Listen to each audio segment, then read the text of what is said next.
gosh, what a huge disaster, and everybody knew it. I had one job to master, and I completely blew it. I was so darn certain that I got this, but I'm not this, not yet. Who would have thought how far from getting this I could get? Hello and welcome back to Patreon with Cheese. I am joined by a person I run into every now and then, like I see them occasionally. It's Elizabeth Eston! Hello! Yeah, we live right near each other. We're neighbors. Yeah, I mean, I bump into you every now and then. We don't really talk. We just kind of do the white people face. Yeah, the awkward, like, meh smile. Like, hey, you exist. Yeah, we got to address each other's existence and then move on with our lives. Yeah. So Tangled the series. We've got 3-ish episodes because one of them is a 2-parter, but we didn't want to break up the 2-parter. What are we, kind of crazy folks? But the first one, The Way of the Willow, has special guest star Jane Krakowski as the sister of Julie Bowen's Queen Ariana, Who's finally returned. Yeah, we've been focusing on Clancy Brown, King Frederick for a while. Clancy Brown, King Dummy. Yeah. King Dummy thick. Yeah, I mean. All right, what happens in this episode? So it's Queen Julie Bowen's birthday, and there's a special thing going on in nature. I forgot what it was called. Yeah, something happens every 9 years. Yeah, apparently it only happens every once in a while. And it happens to be happening the first year she's celebrating her birthday with her long-lost daughter. How convenient. I mean, that's fine. I know. I'm just kidding around. I get it. It's like her first birthday with her daughter. She wants to show her something that's special to her. Yeah. But who comes in? It's her annoying little sister, Willow. Oh, Willow. Isn't it like Wilhelmina? It's like Wilhelmina or something, yeah. Something hippie-ish. Also, she doesn't wear shoes. Just like we got a close-up of their feet together. It's the first time in a while we've had feet close-ups, so I'm very thankful it took this long. Yeah. So if I were to make a live-action movie, casting Julie Bowen and Jane Krakowski as sisters, going on a road trip, sounds like a home run idea to me. 100%. I can already see the poster. It's great. Oh, yeah. It's just weird. Jane Krakowski's character has brown hair in this, and I know she's an animated character, so it's not her actual hair color. But every Jane Krakowski thing I've seen her, she's blonde and a little bit dumb, which is what Willow is, but she's brunette and a little bit dumb. Well, no one else can be blonde except for Rapunzel. Yeah, that's true. It's a branding thing. But I'm just used to see Jane Krakowski as a blonde. It took me 5 solid minutes to put them together as a character. I did too. It was until the end I'm like, oh yeah, that's Jane Krakowski because of the hair. Yeah, I was like, the hair is throwing me off. I just think of Jenna Maroney sing Muffin Top when I hear her talk at this point. So what do you think of Jane Krakowski as an actress? I love Jane Krakowski. I watched 30 Rock a long time ago. And I know 30 Rock has a lot of issues. I fully acknowledge it. I'm not saying it's a perfect show, but it's one of the first shows that inspired me to pursue a life in media. So it did a lot to change my life. So. I get that. And also I forgot that this isn't even our first time talking about Jane Krakowski on the Patreon with Cheese. Wait, what else was she in? Do you not remember? No. Schmigadoon! Oh, I forgot she was in Schmigadoon for 2 seconds. And we complained she wasn't in for long enough. She shows up, tries to cuck, what's her name from SNL? Strong. And is like, oh, so I'm a Nazi, and then drives off into the sunset. That's iconic Jane Krakowski. I loved her in that. She basically has the same vibe here where she's showing up, throwing chaos, and then leaving. Yeah. One thing I do remember the Schmigadoon thing is we recorded the final episode, and 2 days later you texted me, all caps, saying, they forgot to mention the leprechaun. I'm really mad now. Yeah, we just saw the leprechaun in the first episode. Martin Short, leprechaun, never shows up again. This was days after we recorded it. It was out by this point. I was just they didn't forget to mention that. I like Jane Krakowski. She's very talented. Yeah. I haven't seen a lot of her theatrical work, I will admit. I was about to ask about that. I have not. I've seen a little bit of She Loves Me because I had to watch a news story about Jane Krakowski that include clips of it. So she's so good and She Loves Me. The way she moves her body is incredible. on TV, you get a vibe for like, oh yeah, she's talented. My God, she is all legs, and she's like the reverse engineer of Kristen Chenoweth, where Kristen Chenoweth's so small. And Jane Krakowski is just legs for days, and then she can put them above her head and stuff. Like, if you've ever seen her in 9, it might be the most arousing thing ever put on stage. Yeah, I should look into that. Yeah, it could turn you finally fully gay. It might do it. It might soak up like a sponge the last dribs of your heterosexuality. I mean, who knows what I am? So... I have that same feeling. I feel like that's the new vibe where no one knows if they're gay or not. Yeah. You see a beautiful woman or a man, you're just like, I'm compelled. No, if I see a man or a woman or a they, them, that is just kind to me, it's like, yeah, I'm compelled. I respect you so much. I respect you, and therefore I find you attractive. There's a recent SNL sketch where A.D. Bryant was like, I played a lot of teachers, so SNL let me write this sketch about how I'm a sexy woman, and Oscar Isaac was hosting that week. Yeah. And there's a part where it's just like A.D. Bryant tells Oscar Isaac to sit on her lap, and Oscar Isaac sits on her lap and is like, ooh, I have a big cool boner right now because I respect you so much. I'm just like, someone tell me that. I'm kidding. I have a big, huge boner right now. Also, another line in that sketch is one of the best lines in it, as a recency, is "You're the most under 35 person I've ever met." And Oscar Isaac doesn't crack at any point. He's doing the weirdest accent. Look it up. It's called 80s Dream. It's wonderful. Speaking of Oscar Isaac doing a weird accent, Moon Knight. Ugh, God, I haven't seen Moon Knight. But have you heard his accent? No. I haven't watched any clip from Moon Knight. I know I have a ginormous crush on Oscar Isaac. He's my celebrity husband. But I have not seen Moon Knight. He was my first choice as Batman when Ben Affleck Batman was in production? Yeah, when I was like, you know what? I think it's time for Oscar Isaac. I think he'd be a good Batman. And obviously they went in a whole different direction, but I still think my casting would have worked. We got Emo Boy Batman, who I just want to hug. That comes on HBO Max on Monday. Yeah, if only it wasn't 3 hours. That's a downer. Yeah, too many endings. I had to pee. Really bad, and then the ending happened, and there's so much water. The last 20 minutes of the movie was me squirming. Why did you do this, Matt Reeves? You evil person! So badly, guys. You knew what you did to us. And my boyfriend looks at me and he's just like, are you okay? And I'm just like, you know what's wrong. Yeah. As soon as the movie's over, like, do you have to go to the bathroom? And I was just like, yes. And I ran. Gotta go bathroom. I gotta go. I have the bladder of a squirrel. Can't disagree. I split a water with a person. It wasn't even me drinking a large drink by myself. All right. So back to Tangled. This episode is just run of the mill. Learn your lesson. Your sister's gonna annoy the fuck out of you, and sometimes that's how it goes. Yeah, I have an older sister, so I get that. It broke my heart when Rapunzel invited her on the trip with them. Like, it really did. I felt bad for Julie Bowen. Yeah, like Julie Bowen has been super present, but like her character in this is really good. Like, I liked how she played it. Yeah, and also not to mention the annoying animal that's in this episode. The gremlin. No, it's called the umlauts or something, which I think is a grammar thing. So. Ulat. Either way, it's a gremlin ripoff. If you take away its rattle, it'll become a bunch of It'll multiply itself. Yeah. It's a gremlin. But you know who barely is in this episode? King Clancy Brown? No, he's kind of in it. That's true. Oh, remember? Yeah, Eugene and Cassandra are barely here. No, Eugene's on the camping trip. Yeah, he's on the camping trip. Where did she go? Yeah, she's just not appearing in this episode. Cassandra's disappeared. Yeah, he was supposed to be in the last 2 episodes either. Yeah. I guess Eden Espinosa was busy or something. No idea.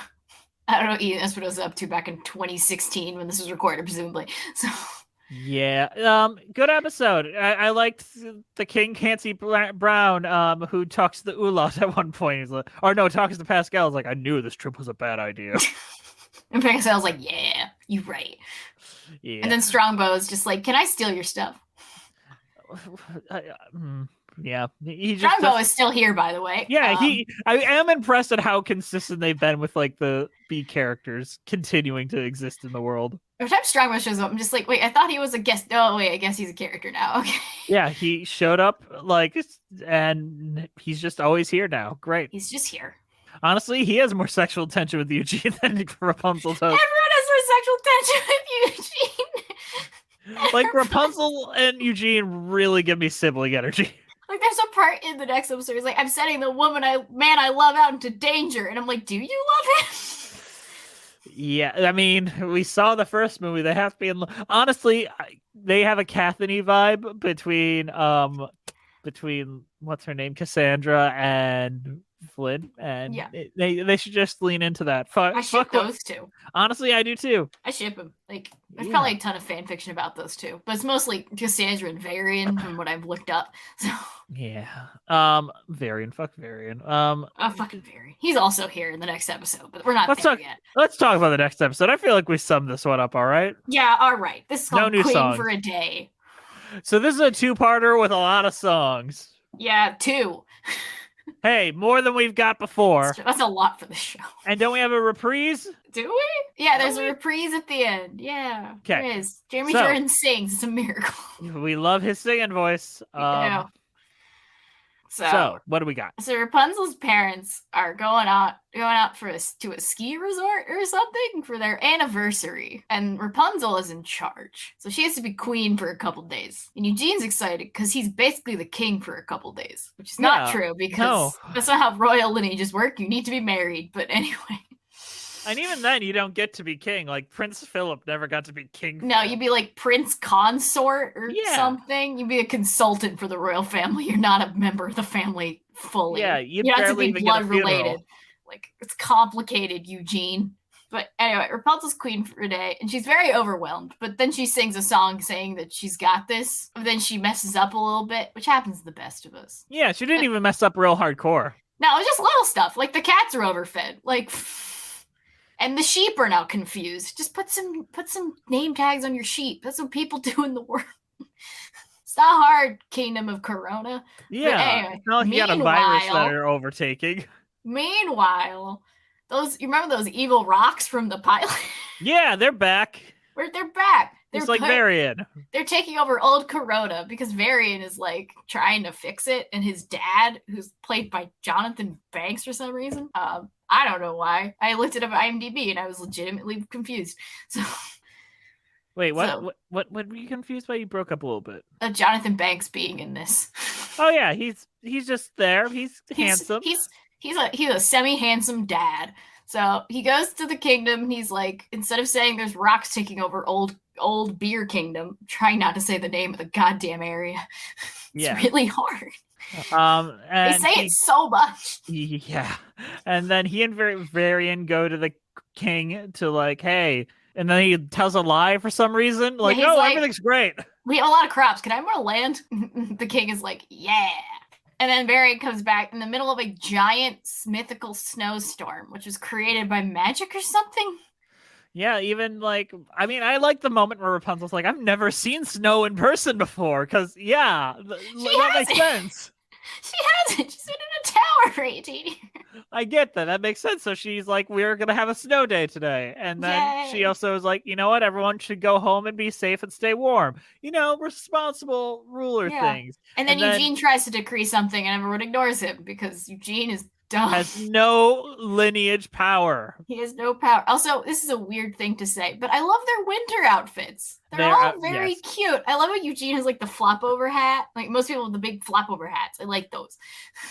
But also just people are there. Strongbow is also there. Like Strongbow's here. He's still here. Cassandra is back for a little bit. Cassandra has like 3 lines, just saying a lot considering and she sings. Yeah. She sings like 2 lines. She's here. Cassandra's back. Because you can't have Varian back and not have Cassandra back. Because, even though they have no scenes together. I'm sure there's still fan fiction about that episode where there's a scene where they meet up somehow. And he tongue punches her fart box. Probably. Fanfic, Rule 34, everybody. Yeah, where's our fan fiction? Aren't you supposed to be writing it, patrons? Just someone write Tangled Lady King Jess fan fiction. And then Liz is also there, very Cassandra style. I'm present. And then Pascal shows up and annoys Jess because he hates Pascal, and I like Pascal. Pascal's a murderer. I like feel Pascal. Like just let that go. I don't care if he's a murderer. He only killed a snake. He killed a woman. Who did he kill? Oh, Mother Gothel, right? Yeah. She deserved to die. A lot of folks deserve to die. She deserved to die. She was being evil and kidnapped a baby, remember? She didn't want to kidnap the baby. She just wanted the hair. But she kidnapped a baby. I guess. I know she's voiced by Donna Murphy, and it's canceling out that she's evil for you. But remember, she's evil. She's also really hot, too. Yeah, she has one of the best villain songs in Disney history. Yeah. Mommy, sorry, mommy. Sorry. Mother knows best. Don't make it a mommy song. Mommy knows best. Oh, God, no. Get the mommy milkers out, Donna Murphy. Donna Murphy, I'm sorry. You're not listening to this at all. No, she's definitely on the Patreon. Come on, she's at the $20 level. Oh, really? Why has she been on your show? Oh, she just doesn't want the attention, you know? She's staying underground. I wonder what her secret Discord name. Not Donna Murphy. Donna Murphy Stan is like... Donna Murphy Stan. She has a fan account that's just pictures of herself. And then you try to image trace the image of Donna Murphy, and it literally has no recollection, so it had to have been taken that day by her. He took it fresh. It's a weird fan fiction to write. Donna Murphy is a page. Just Donna Murphy having her own stand page. Maybe Laura Benatti's also a patron and we don't know. Who knows? No, she wouldn't. She wouldn't I'm kidding. Donna Murphy, maybe, but come on. She's too busy being on The Gilded Age, which is a show that exists. Yeah. Maybe we'll do that after this. Oh, God. They're promising more Tony-nominated people in the next season. Jess, do you want to cause me pain? You haven't watched it yet. I know, but I hate these types of shows. Yeah, did you have to do press for it and act like you loved it? That's true. You had to act like you loved it. This is never going out in public. No, watch me do it. Watch me go out in public. Like, it'll be a year or two from now so people will be like, what was the Gilded Age? Everyone forgot. Either way, Max tries to save the king and queen, but their cradle, whatever the fuck is called. The carriage. Their goes carriage. Tumbly-dumbly off the fucking way. And then it falls flat onto part of a snowbank somehow. And they're fine. Except for the king has like a fucked up ankle.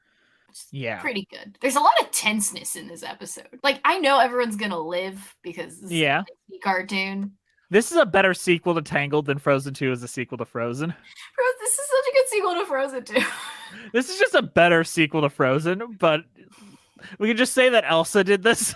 This is Elsa's fault. Elsa caused this. What if this is just the repercussions of her doing what she did in her town, Arendelle? That's true. They do exist in the same universe. Yeah, because she was at the wedding with Eugene. Eugene and Rapunzel are at the wedding. But then that adds even more complications because she had her short hair then. When did it happen?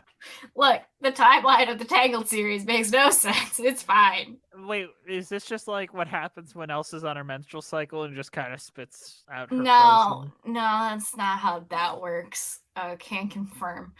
Oh, so you have frozen powers and also... I don't, but I'm a cisgendered woman, so I can't confirm that is not how the menstrual cycle works. I'm just saying, like, her emotions get all out of whack, and then she's like, they do, but by the end of Frozen 1, it's all in control. In Frozen 2, it's only out of control at times, I think. I haven't seen Frozen 2. It looked boring. So. It is boring. It's a film. I know our good friend Hex loves Frozen 2. Yeah, Hex does love Frozen 2. It is a terrible film that I, as an adult who has watched it 3 times, still do not understand. However, I don't understand how they expected children to get it.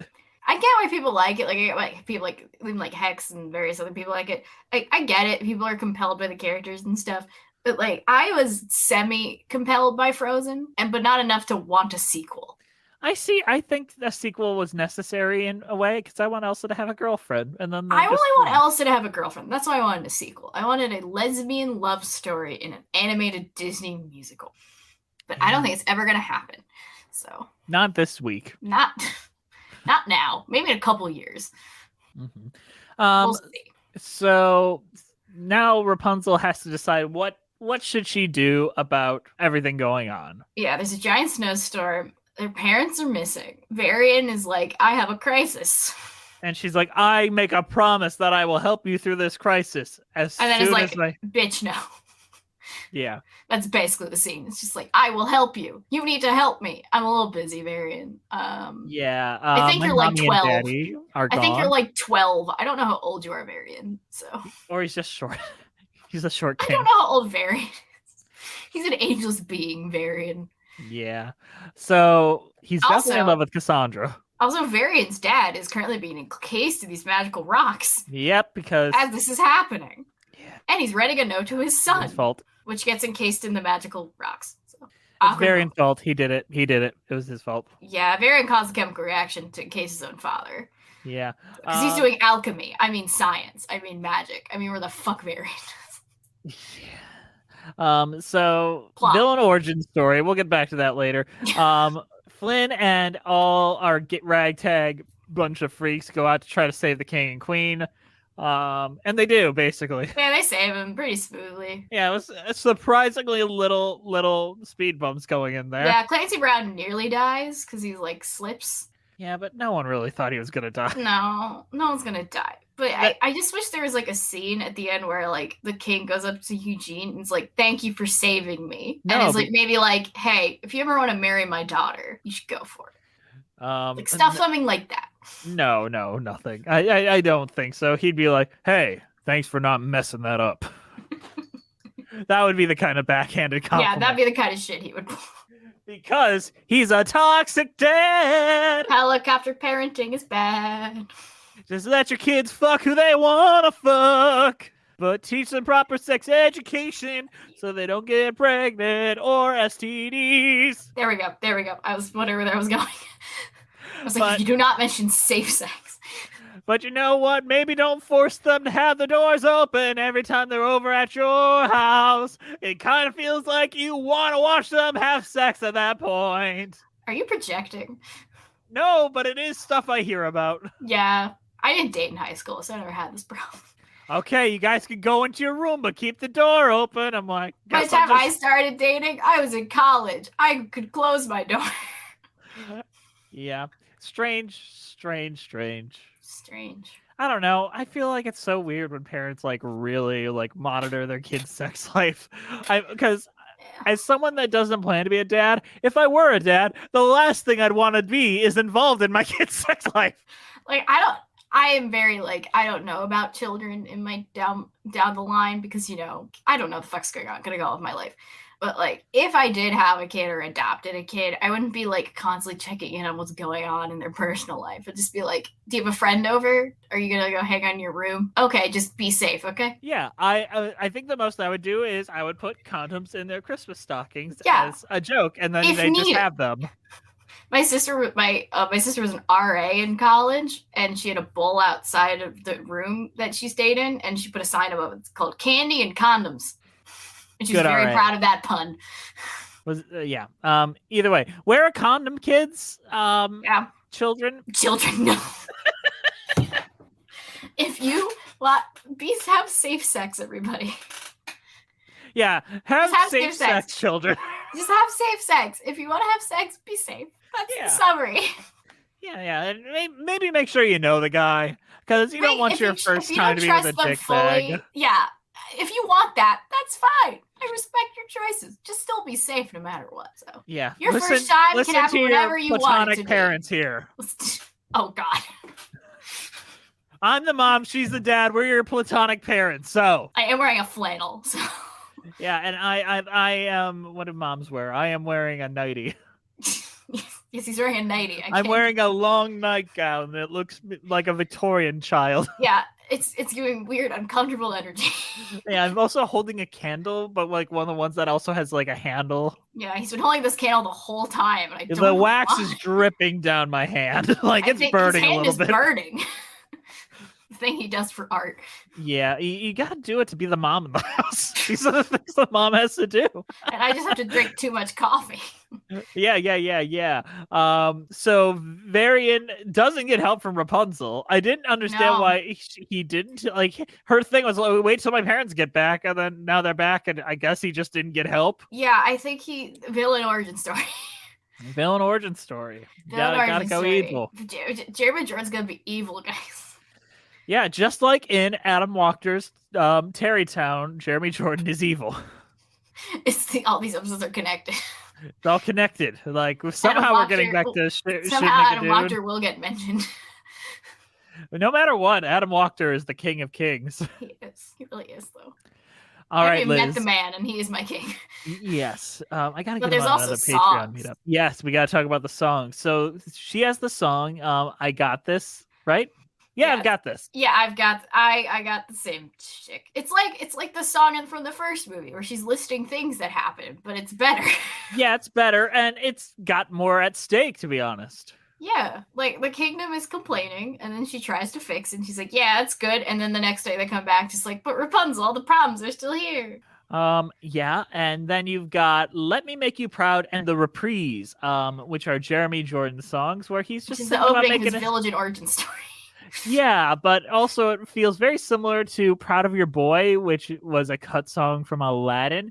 But then the Proud Boys then made it their title because that's a real thing. They got that from an Alan Menken, Howard Ashman song, the Proud Boys from. Are you fucking... No, go to Wikipedia. I need you to see this and okay. See this for yourself. Google my Proud mouse Boys. is very loud, and so is my keyboard. So that's I apologize for your audio mixing later on. What audio mixing? That's true. Oh my god, they got it from Proud of Your Boy from Aladdin. Isn't that crazy?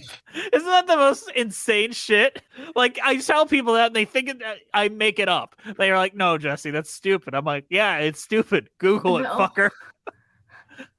This is really ironic considering what these types of people are now doing when they talk about Disney. So...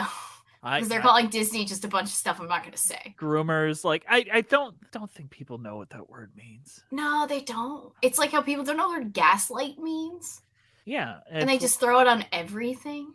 One of my favorite things about Crazy Ex-Girlfriend, I was watching the bloopers, is when you told me that this was happening, that was gaslighting. I think you mean gaslighting. See, there it is. Was that Vincent Rodriguez the third? Yeah. Makes sense. I don't know if that was improv or a different variation of the script, but that was very funny. I used to watch the bloopers all the time. I still do. Those bloopers are great. Especially in the season 2 blooper where she gets the makeover and her hair is falling out. And they show you the reverse angle of some dude just standing behind Rachel Bloop throwing hair at Donna. Yeah, that was the prop master. He was the star of all 4 of those season bloopers. Yeah, if you read the description, he's the top person Rachel Bloom lists as a prevalent person in the bloopers. Hard agree. It's beautiful. I love Crazy Ex-Girlfriend. We should just do that, but we should just watch that instead of the Gilded Age. But we love garbage. I know, but I like quality. Yeah, we got 3 seasons of Tangled to get through. That's true. I will say we chugged through season 1 pretty well. We did. We're chugging. It helped that 2 episodes are taken care of very quickly. Yes. Let Me Be Proud was a good song. Yeah. I've Got This is also a good song. Yeah, Alan Menken, good songwriter. Alan Menken's a good songwriter. Controversial opinion. Yeah, a guy who has too many Oscars, so much that the Oscars said he's not allowed to be nominated anymore. Yeah, he might be a pretty good songwriter if you think about it. Yeah. You ever wonder why Disney's not hiring Alan Menken to write songs anymore? That's why. More Oscars. Let's just hire Lynn. Let's have him write all the songs ever. Well, he's yet to win them an Oscar, so. I know, but he got close. Billie Eilish, a literal infant, beat him. Bond themes always win. I don't even like the Bond themes. Bond themes are never good, but they always fucking win. Live and Let Die is the only good Bond theme. Oh, Live and Die is a great Bond theme. Yeah, because Paul McCartney is much more than just, a flash in the pan songwriter. Also, that song is just good outside of itself. It doesn't sound like a Bond theme. It sounds just like a really cool song. I played it in band once. I was not good. Oh, God. What are your overall thoughts on these episodes and your cheese rating? I like both these episodes. I mean, I love me some Jane Krakowski, so I love her. Yeah. And next episode, it's the action's good. It's very tense. Yeah, it's better Tangled sequel than. It's a really good Frozen sequel. Yeah, it's a really good Frozen sequel. Yeah, even Pascal almost dies. So. Yeah. Oh fuck yeah, I forgot. Like because they had to go. The tiny lizard almost dies. Yeah, and that's the only person I thought would die. Pascal. Yeah. It would be great if they would actually kill someone by the end of the show, like someone important, like Eugene, and we don't explain why he gets married later. It's just a body count. He's a ghost. She brings him back to life with her hair. Yeah, with her crying again. It wasn't her hair; it was her tears. Wait, in the Frozen short where they get married, does she have the golden hair or the dark brown hair? So this takes place in between. So she will get her brown hair back. That's interesting. Yeah, because she has short hair in the Tangled short. I like her better with the brown hair just because I like brunettes better in general aesthetically. I like brunettes, but I'm a brunette, so yeah. And also I just think the pixie cut worked better, and the long hair just looks unwieldy and uncomfortable. Yeah, like it must be hard to animate. Like, what are the physics of a giant braid on someone's back? Yeah, I mean, you make it once and then you can just fucking puppet rig it. Yeah, but like you have to think about the physics of that. Like, how does it go? I do want to say the animation really felt stepped up in the Queen for a Day thing, where the facial, like when Rapunzel thinks Pascal's dead, her face, I actually freeze framed it, like heartbroken. Yeah, it was great. Like that's when I was sad. I was just like, wait, is he actually gonna die? Man, I wish this Disney TV show for babies would kill some people. Oh God. That's how I felt when I watched Liv and Maddie too. People die in Liv and Maddie. It's a sitcom about twins in high school. I want one of the twins to die and then her to deal with the emotional trauma of having half of her taken away. Oh God! Don't put Duff Cameron through that. I think that's a good pitch. Have you ever seen Hereafter, starring Matt Damon, a Clint Eastwood film? No. God, it's so weird. So Matt Damon can talk to the dead, and like he's just kind of a B character, and other people walk in. Like he's got this crush thing with Bryce Dallas Howard, and he's like, yeah, I got this thing where I can talk to dead people. She's like, try it on me, and it's like the most sure thing I've ever seen in a movie, where she's like so into him, and then he tells her some horrible trauma about what her dad did to her, and then she just leaves him forever. Oh God! Hereafter is one word. Okay. Yeah. Oh, it's from 2010. What the hell? I saw this in theaters. There was nothing else. I wanted to see a movie. Has a really cool flood scene at the beginning. I've seen this poster. I didn't watch the movie. But there's a twin in there, and the final like buildup of the scenes is him, the little boy twin, coming to meet Matt Damon and talk to his twin brother again. Amazing. Yeah. Amazing. And I'm like, that's what we need for Liv and Maddie. He's a reluctant psychic. Reluctant psychic. That would have been a better title than Hereafter. Reluctant psychic. I would have seen that. Yeah, that sounds like a fun night movie. Reluctant psychic sounds like a bad sitcom, though. The Reluctant Psychic. I guess I'll solve this mystery. Well, I guess I'll solve the murder. Isn't that kind of like Pushing Daisies? A reluctant psychic. A reluctant dead person. Speak to dead person. Yeah. Pushing Daisies had like the best premise on the planet, and I feel bad that the writer's strike caused it to be canceled. Yeah, it was such a good show. Kristen Chenoweth again. Raul Esparza. Rahul. All right, what's your cheese rating on these two episodes? I'm gonna give episode 15 a cheese muffin. Ooh. Because muffin tops are all that whole grain low fat. And I just want to dance. I'm gonna give episode 16 / episode 17 if you go on Disney Plus. It's very confusing. I'm gonna give that one. I'm gonna give that frozen cheese. Ooh, just cheese that you kept in the freezer? Yeah, you kept it in too long and you got real frozen. You can't eat it though. Yeah, you gotta wait for it to thaw a little. It's gonna be a little watery when it dethaws. You can just melt it. It's fine. Yeah, that's fair. What would I give the first one? I guess I want to give it a muffin top too. But maybe I should do something more original. You could give it a cheese corn muffin. What was she in Kimmy Schmidt? Is there anything I can tie back to Kimmy Schmidt? Does anyone remember that show? She was a secret Native American, so maybe not. Maybe not. Do Schmigadoon connection. Do that one. I'm just gonna give it like a slice of regular cheddar cheese because fuck, it was a alright episode. You know, it was fine. And for Queen for a Day, I'm giving it a beautiful charcuterie board made at the Cheese Queen 412. Is that another Michigan thing? No, it's just a cheese queen. Ah, amazing. And she was queen for a day.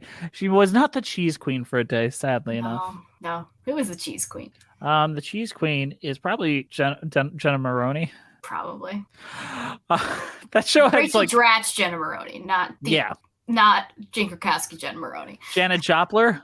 Janet Joplin. That's what it was called. Yeah, the rural juror. The rural juror. I know my 30 Rock quotes. Stop.